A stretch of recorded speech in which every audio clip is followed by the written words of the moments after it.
What's up, y'all? And welcome back to the Warsheep podcast, where truth don't fear investigation, and we break chains with facts, not feelings. Today, we're going to be talking about the Essenes and how Straightway Truth Ministries, Pastor Dowell, is trying to run and model itself after the Essenes, and we're going to tell you guys what's problematic with that. How that is antichrist, an antichrist way to run a community.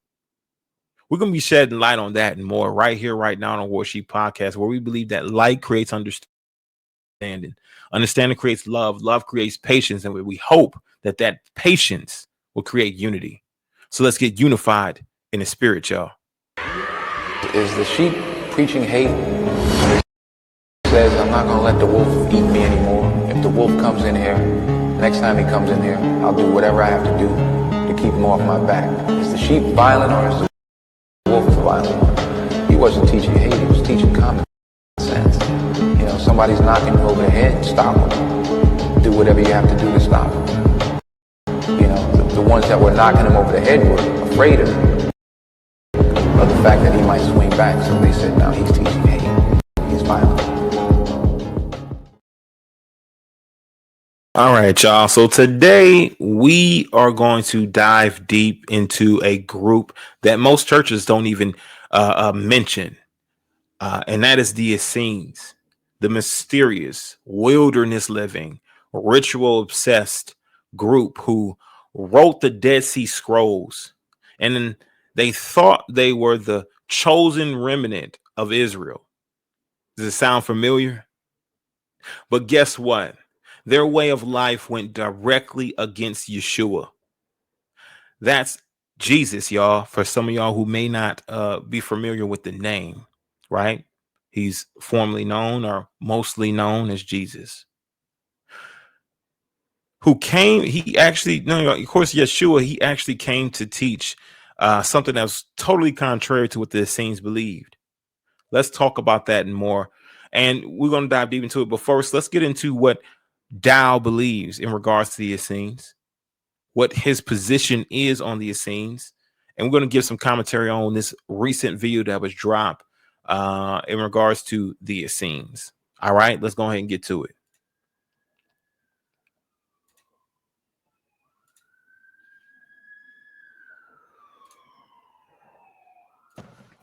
All right, good morning, good evening, good afternoon, my brothers and sisters over at YouTube. I'm gonna put this one out here publicly because I spoke on this publicly. Lately, I've been reading a lot about the Essenes. Now, most people use selective hearing, and I need to say this so I don't forget it in the video. Most of you, ministry, we don't never even hear from until we say something that you believe that is off or that is not right, and you're using selective hearing, and you're not hearing everything that's being said because there's an offense there. So I've instructed my pastors, you know, if they're not connected with us here in the ministry, then they're not with us. If they're not coming during the feast days, if they're not staying in constant fellowship, then we don't owe them an explanation for nothing. And so they've already put distance. And again, anytime they call, it's amazing how nobody never calls the hub. Nobody ever calls the pastors whenever a good edifying message has come forth, truth there to deliver someone and to help people to get set free. We never hear from them. But as soon as they believe that they heard something contrary, first thing you do is pick up the phone and ask questions. What about this and what about that? Well, we got questions too. We got questions about your walk is very questionable.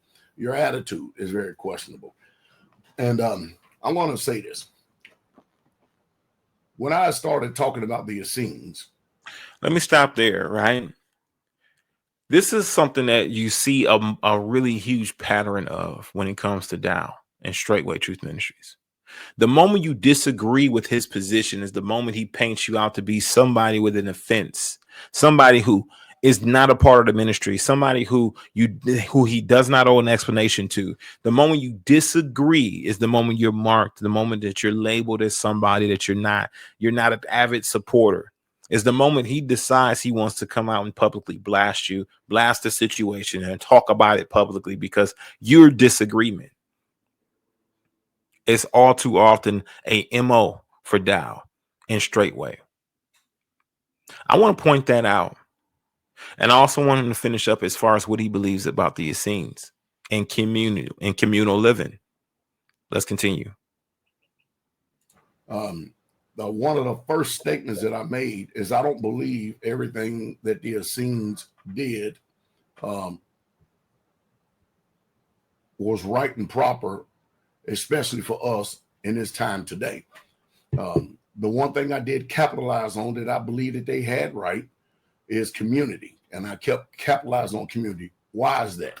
Well, if I can go back 2,000-3,000 years from now, and I can see the way that the ancient Israelites lived then, and it worked for them. And I can learn from their history about how they took care of matters, judicial matters of judgment, how did they handle bad behavior, how they handle false prophets, people who are not of a serious mindset. That is an advantage for us in this daytime and hour, because Pastor Dowell, I've been living this thing for 30-something years, I've been living on this community for 27 years. And out of all these years, I've had nobody in front of me teaching me and telling me how to do things or instructing me how to do things. None whatsoever at all. When I first started this way, I went to a couple of communities, learned a few things. After a few years, that fell through because some chose to live in sin, which I could not subject the community to, so we moved on. Pastor Dowell is led totally 100% by the Spirit, and then what the Essenes did when we start reading it was confirm a lot in the minds of a lot of our brothers and sisters who have been following the way, living this. Listen, let me say this, right? The Essenes were obsessed with being separated.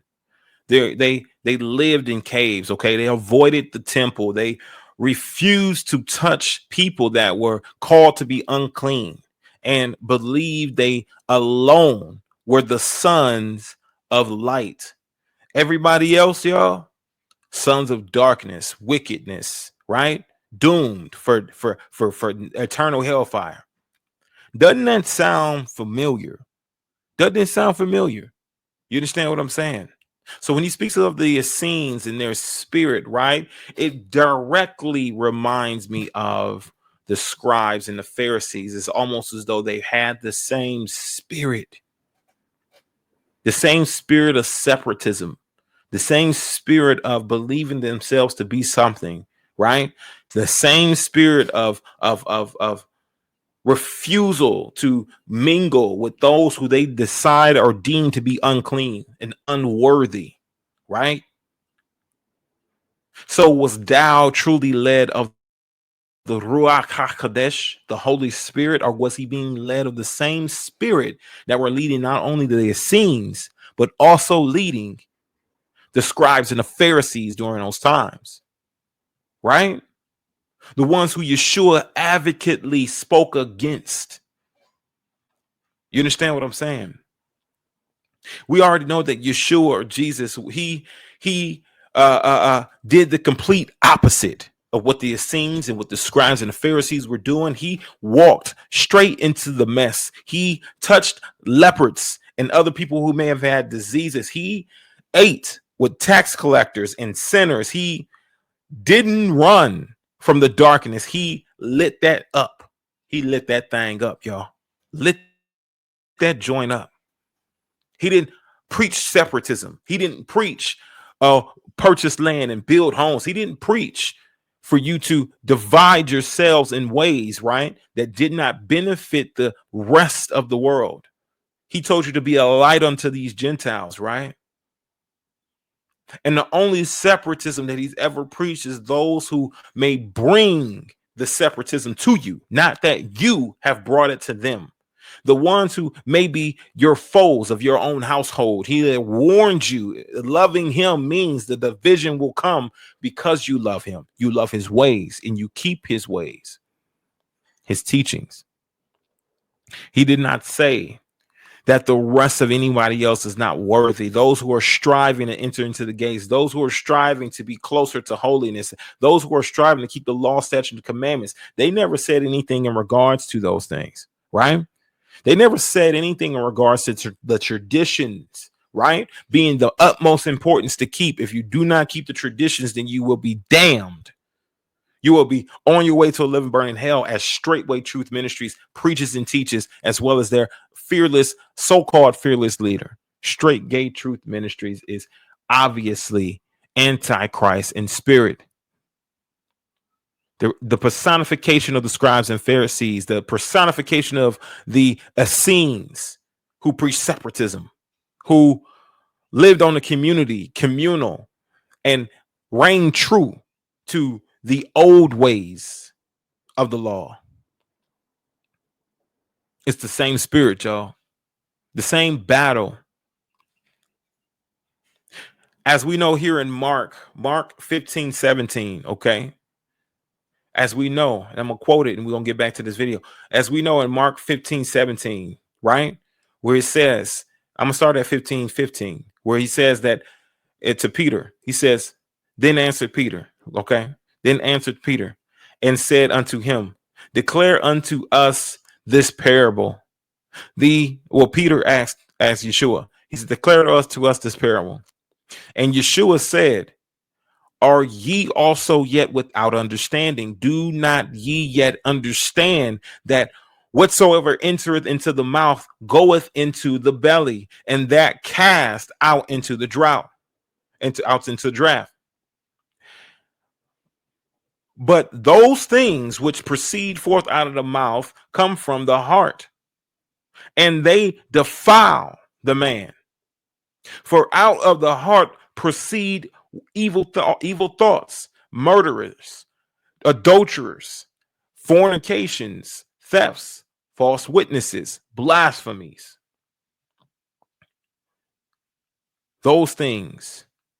These things are the things which defile a man. But to eat with unwashing hands defileth not a man. So to keep a tradition of washing hands, to keep the traditions, do not defile the man. You are not defiled if you're not keeping the traditions. It's what's within your heart is what defiles you. You understand what I'm saying? If it's unforgiveness, if it's murderous, if it's evil thoughts, if it's thefts, if it's fornications, if it's a false witness, a blasphemer, these are the things that defile you, not the lack of keeping the traditions of the old ancient Israelites. Let's continue, y'all. Let's continue with this. Way and living set apart and striving living set apart for many years. The words that I'm getting for those in good standing, those in good fellowship, and we have sweet fellowship together, is these quotes. It is remarkable and amazing how that Pastor Dowell, straightway, has been doing this all these years, and they've actually been following the same spirit as our ancient people. We're with the right people. These are quotes that we are hearing and what the brothers are talking about when we sit around. Those ancient people are ancient people who are of the same spirit of the scribes and the Pharisees, are of the same spirit of the Essenes, the separatism, the condemning, the condemnation, the shunning. These things were of the scribes and Pharisees, and we know who actively advocated against the scribes and Pharisees, who were were full of dead man bones and hypocrisy. We know who exactly advocated directly against the scribes and Pharisees, and that would be Yeshua himself, the one who preached and taught you that the traditions of man is not as important as the conditions of your heart, the clearing of your mind and conscience. Let's continue. Table. They're excited. They're elated. It sure is nice to have a confirmation that the way that we are doing community is spot on. It really is. Now, the Essenes, in my personal opinion, they had some good judgments, and they just didn't tolerate and put up with a bunch of foolishness like we're accustomed to in this generation. Straightway, we don't let people judge us that are without, people who are not trying to strive to live at a higher calling and a higher way. the way that the book teaches us to. People are always going to have. Now, that statement alone, it tells you one thing, right? Because Yeshua was the one who advocated against the scribes and the Pharisees, the one who had the same spirit as Dowell here. Okay, Dowell holds the same spirit as the scribes and Pharisees, and which is contrary or antichrist, right? Spirit. They believed that Yeshua was not worthy of the position that he was sent for. They believed that he was not worthy because he did not live the life that they lived. You understand what I'm saying? That he ate and he drank with the tax collectors and the sinners. This is the reason why they believed him to be not worthy. This is the same rhetoric you're hearing from Dowell, that he holds the same spirit of the Essenes, the same spirit of the scribes and the Pharisees. It's the same spirit. There's nothing different. He has not stepped into the new teachings of Yeshua, of Jesus, who tells you that it doesn't matter how long your hair is.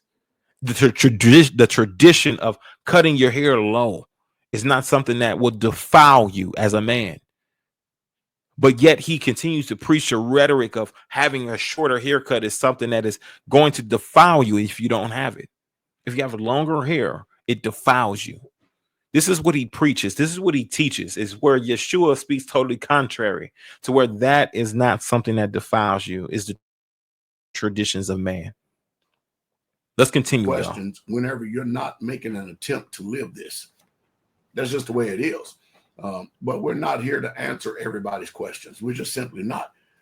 You're listening and you're watching because you're there trying to learn, not to scrutinize, not to criticize, because what kind of man would I be when I'm doing everything that I can to obey this book? You get to peer into my lifestyle. You get to see exactly what's going on with myself and the Israelites.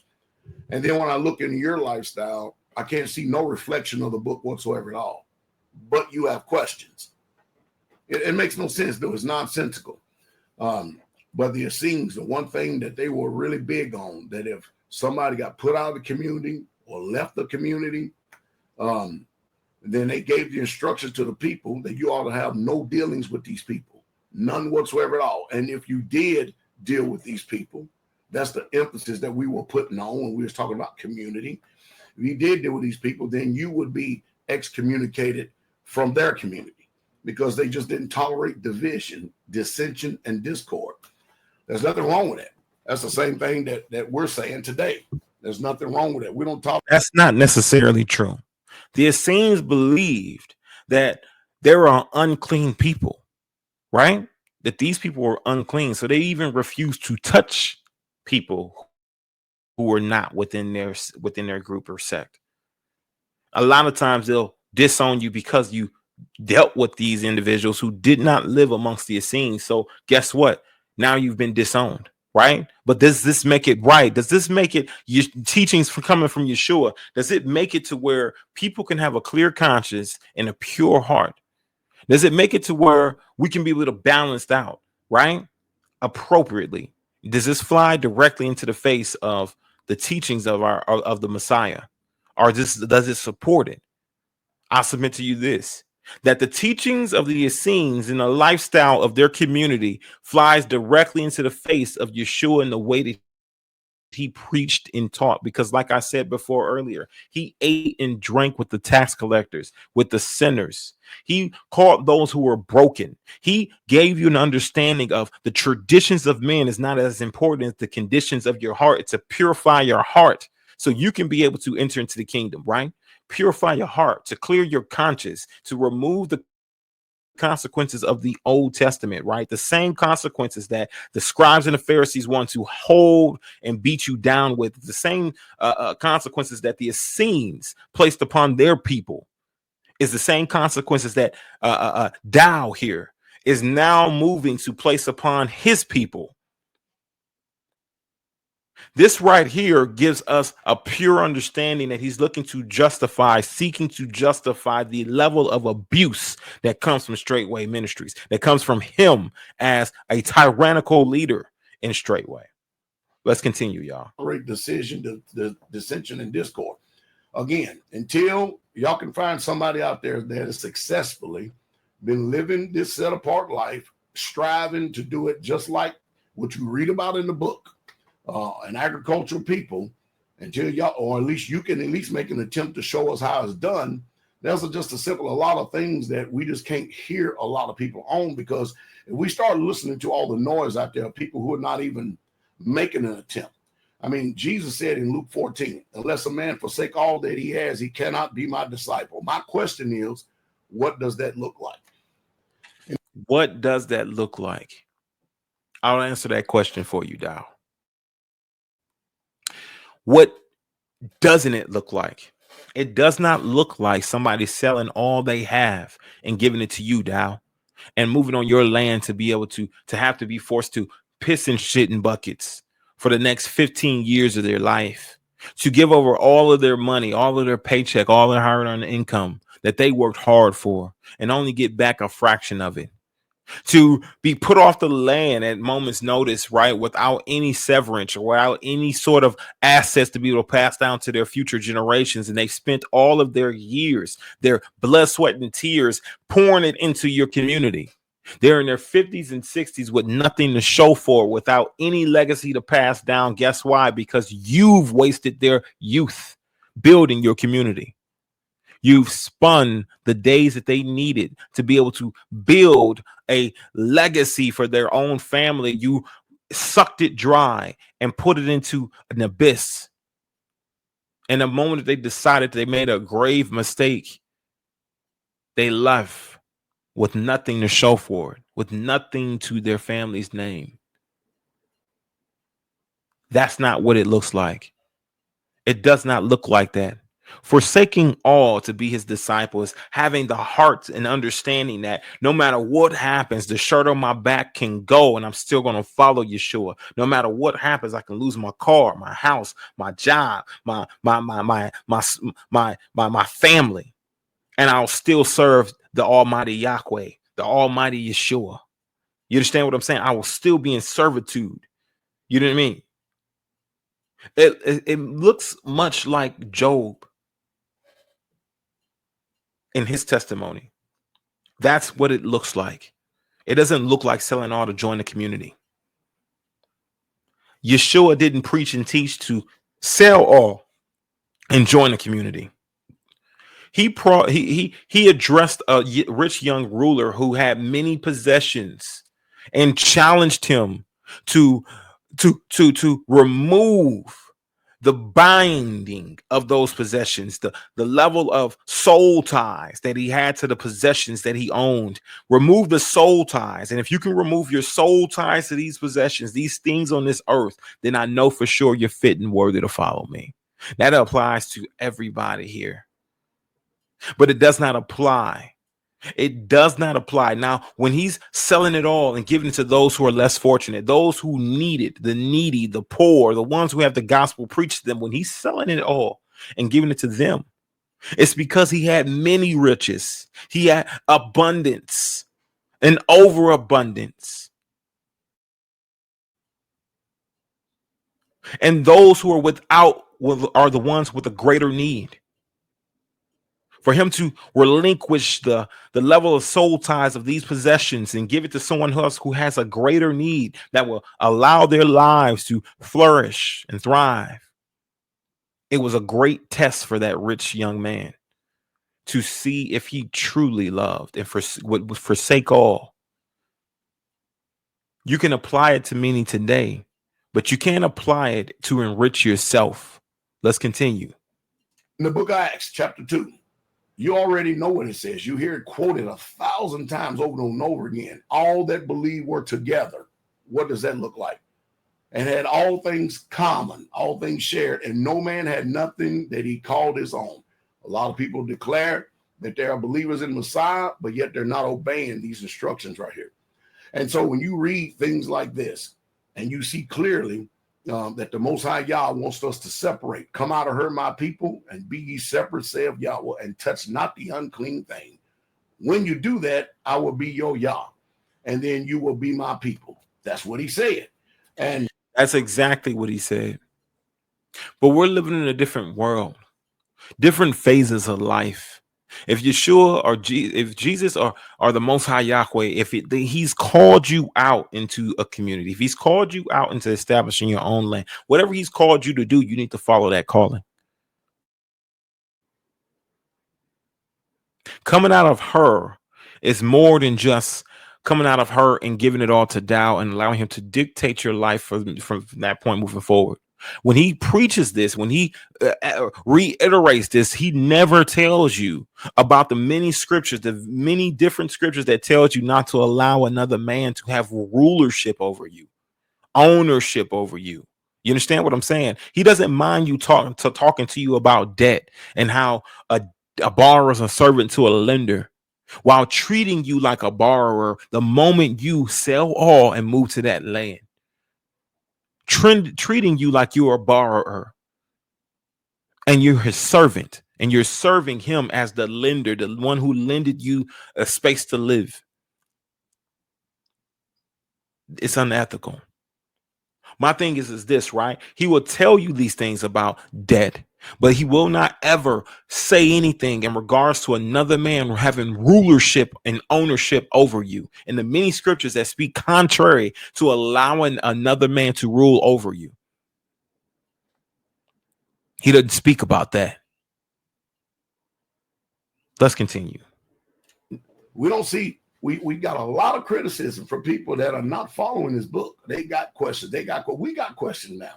And the only thing it's doing is allowing us to hone in the more so to the type of spirit that people are operating in. Obviously, if you got a lot of questions from people, obviously they're following the book. Obviously, they're following the book and they're looking to hold you accountable to it.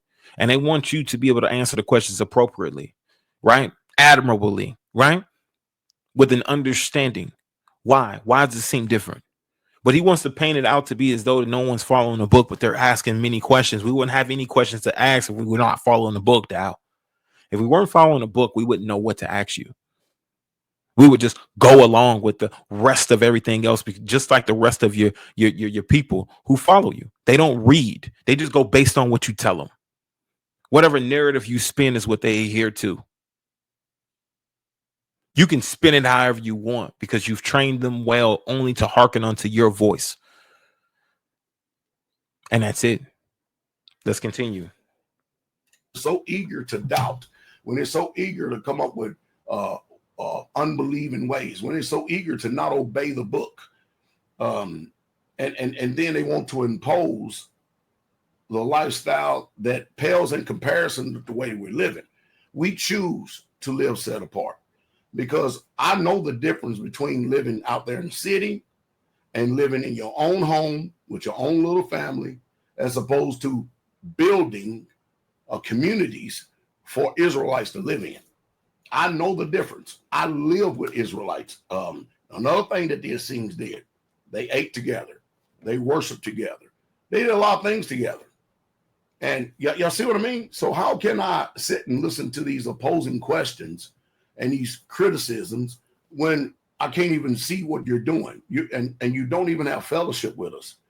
I mean, if you miss one or two major feast days, come in here. I mean, I don't have no problem with you listening to the ministry and all that. If you want to support, by all means, support. But the truth is, you voted with your feet. Whether you have said nothing with your mouth, you voted with your feet that you're really not with us. And that's just how we have to move forward. Now, also, what I did was I went over to Ezra.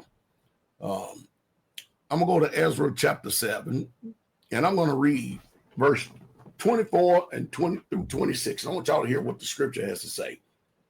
Ezra said, also we certified you that touching any of the priests of the Levites, singers, porters, Nethinims, or ministers of the house of Yah, it should not be lawful to impose toll, tribute, or custom upon them.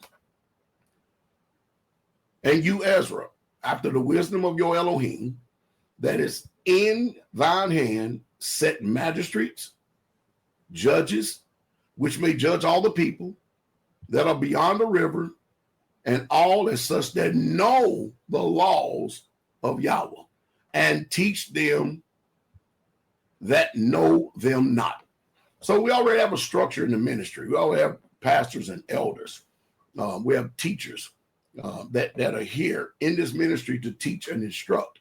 But when you got people who don't know the law, who don't even live this word at all, who are forsaking the fellowship of the assembly, we cannot have you as your own self-appointed teachers, your own self-appointed prophets and all that other stuff when there's no order and structure that you're submitted to. It just can't be. It's just going to be total chaos. I gotta say this.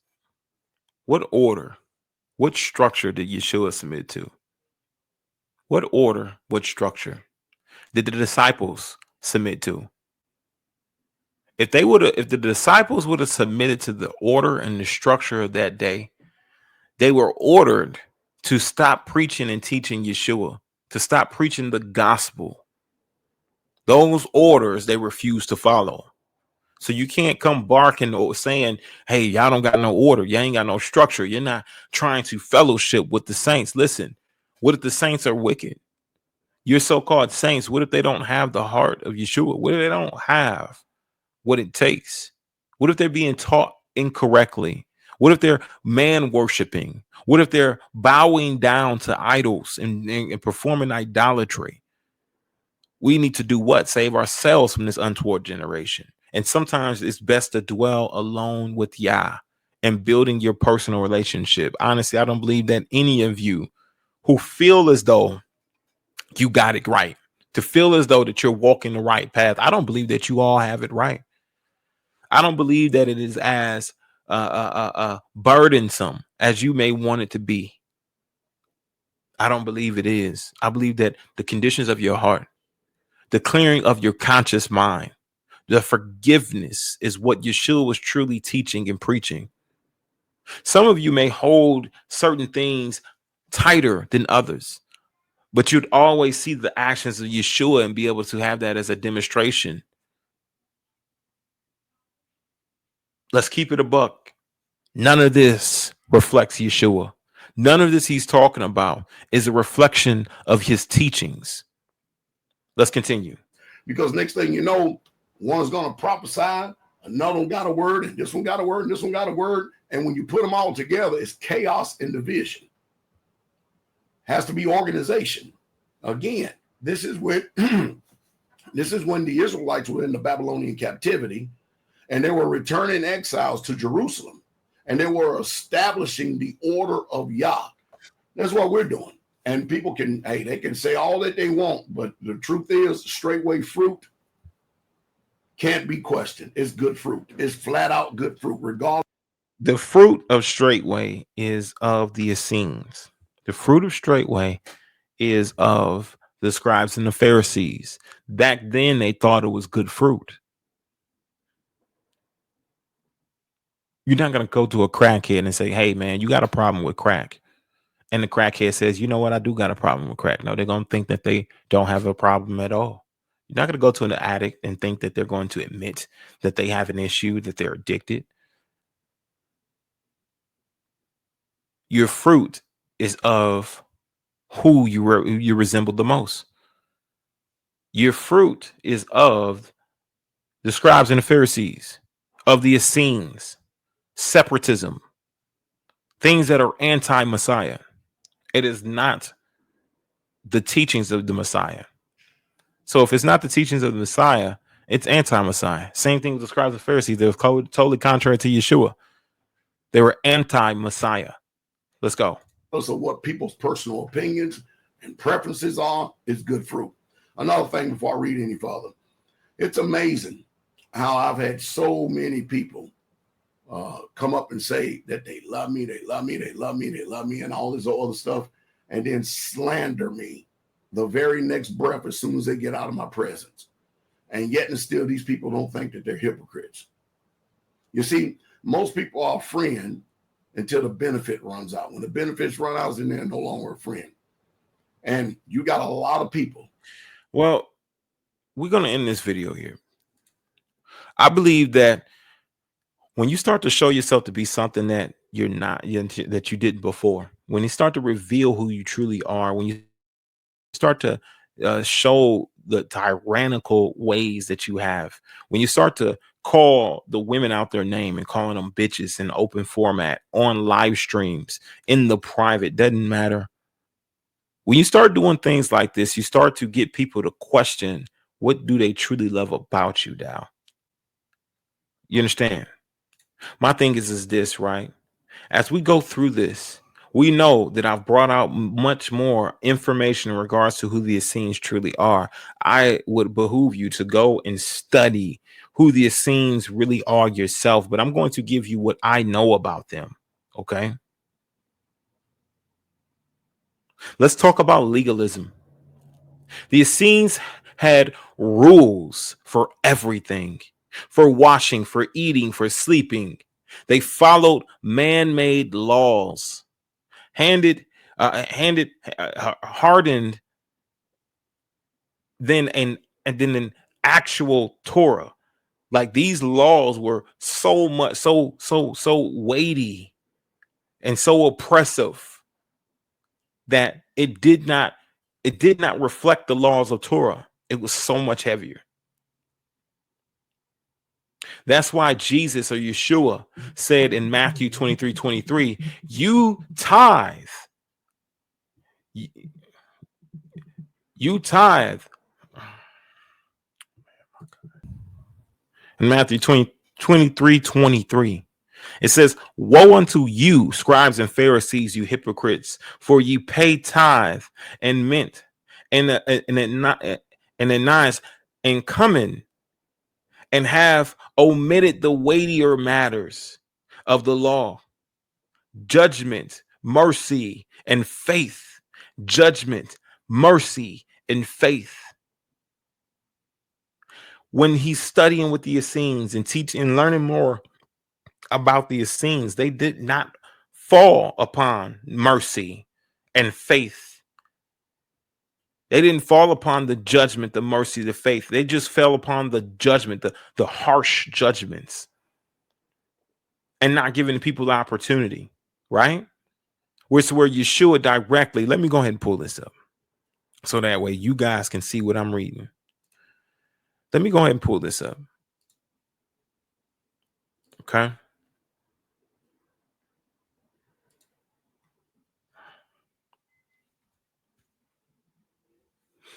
Come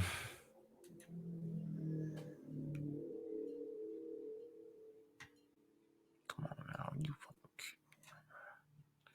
You gotta be sitting here, right? Oh my goodness. Okay,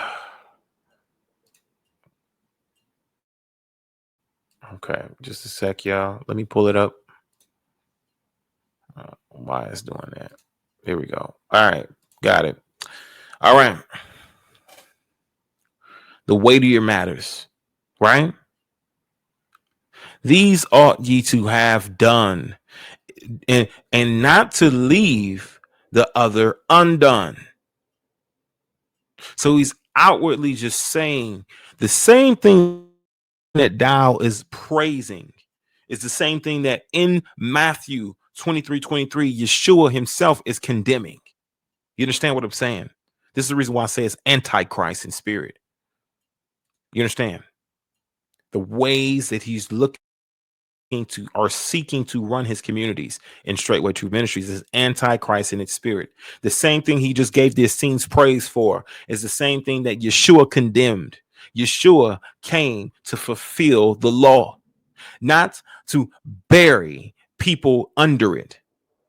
He healed, right, on the Sabbath to show that love always overweighs rules. The Essenes, they would have what? Called him a blasphemer. The same thing that these scribes and these Pharisees would have done. They did that. It's the same spirit that Dowell was under. The same spirit that Straightway True Ministries will be ran under. Is that spirit of the Essenes and of the scribes and the Pharisees, contrary to the Messiah. And get this, y'all. They believed in two different messiahs. You understand what I'm saying? The Essenes believed in two different messiahs, a priest and a king. But when the real one showed up, right, But when a real one showed up, born in a manger, riding on a donkey, forgiving sinners, and flipping tables in the temple, they didn't recognize him. These scribes and the Pharisees who held the traditions of the Essenes, most of the traditions of the Essenes, they held most of the traditions of the Essenes. They just did not dwell in caves and separate and isolate themselves as much. They did isolate themselves and not allow Gentiles to be received. You understand what I'm saying? So they kept the same sort of format as the Essenes because they were too busy guarding their little holy club. They're too busy gatekeeping. Jesus didn't fit their box, right? And he still doesn't fit their boxes to this day.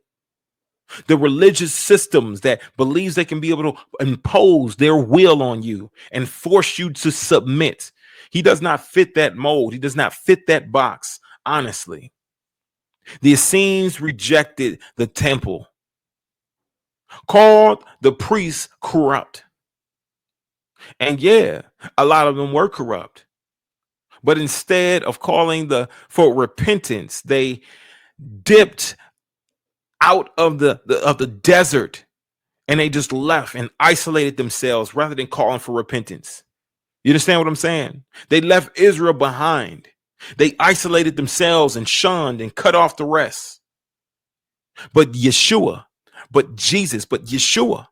he walked into the same corrupt temple and said, destroy. Over in John, let's go to John 2:19.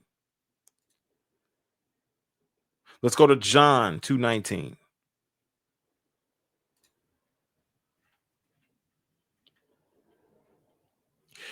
Yeshua answered and said unto them, destroy this temple, and in 3 days I will rise it up. And in 3 days I will rise it up. He became the new temple, the place where Yahweh dwells within man. This is what he became, right? I'm going to give you the facts, y'all. I'm going to give you the truth in regards to the situation. This is a dangerous situation for those who are still attending straightway. They are reintroducing the Dead Sea Scrolls and actually telling you the way of life of the Essenes is the way that we should live, how the way that they should run their communities. But truthfully, it is not the way. It is an antichrist way to run it. This is the real truth. Holiness, it ain't about hiding in the hills. It's not about isolation. It's not about cutting off those who may make a mistake, right? Or cutting off those who disagree with your doctrine or belief or whatever you believe, to cut them off and to treat them as though they are not of you, and thinking you are better than everybody else. It's about going to war with your flesh, walking in the spirit and loving people, even though, and even when they hate you. The Essenes missed that. They missed it big time, y'all. It was obvious to Yeshua as to what he needed to do to redeem people. So if thinking holiness means hiding or isolation or cutting off those who disagree with your position, hiding and isolating yourself from the world, does it sound familiar? If that's the case, if you think salvation is about rules instead of relationship, you might be living like an Essene. You might be living like a scribe and a Pharisee, and not like the disciples or Yeshua at all. You're not living like them. You're not freeing yourself, your conscious mind and your heart's conditions. The conditions of your heart is not repaired and restored. The gospel is raw. It's messy. It's not for the proud. It's for the broken who want to be made whole. Stop with this situation where we're trying to isolate ourselves and build up on our own ministry and shun the rest of the people who may be suffering, and thinking that we have our nose in the sky and that we are the chosen remnant of the people when we could have it wrong ourselves. Stop thinking that you're fancying yourself to judge someone else and you're not looking at yourself. How could you ever remove the speck out of your brother's eye and you have this beam in your own? If you're willing to try to judge others, and you need to be willing to be judged, and you receive the judgment, and repentance is what needs to come next. You guys need to stay vigilant in these times. Stay armed up. You ready? You already know what it is, y'all. You already know what it is. Ain't no fear in the flock of Yah. We are Warsheep. You understand what I'm saying? We are Warsheep warriors. That's all I really have for you guys today. I wanted to share this with you all just for the simple fact, right, that when we're listening to this rhetoric, we got to know and identify what type of spirit is coming from this. Don't forget to like, comment, and subscribe, y'all, and share this. Share this if you've been fed today, right? If you've been fed, if this has been something that resonated with your spirit, you needed to hear it. Listen, share this video, right? And we'll see you guys at the next flock, man. We got some really special interviews coming up. One coming from a sister Ray, who recently dropped a video. You guys need to definitely check it out, and we will be doing a review on that here coming up next flock. I got some things I want to pull out from that interview, from that recent video that was dropped. This ties right into that testimony, and we're going to unpack a few more things as well as they go and study the Essenes in the Dead Sea Scrolls, so they can be imposed on their own people in straightway, so they can be able to put them in more bondage and chains and justify it for whatever they feel it may be. While they're doing these works of evil, right, and antichrist spirit led, listen, they're not being led of the Ruach HaKodesh. They're not being led of the Holy Spirit. We are going to strive to be not like them, but to be led of the Father, as the Father would will for us to move. With that being said, peace and shalom, family. We'll see you guys in the next flock. Don't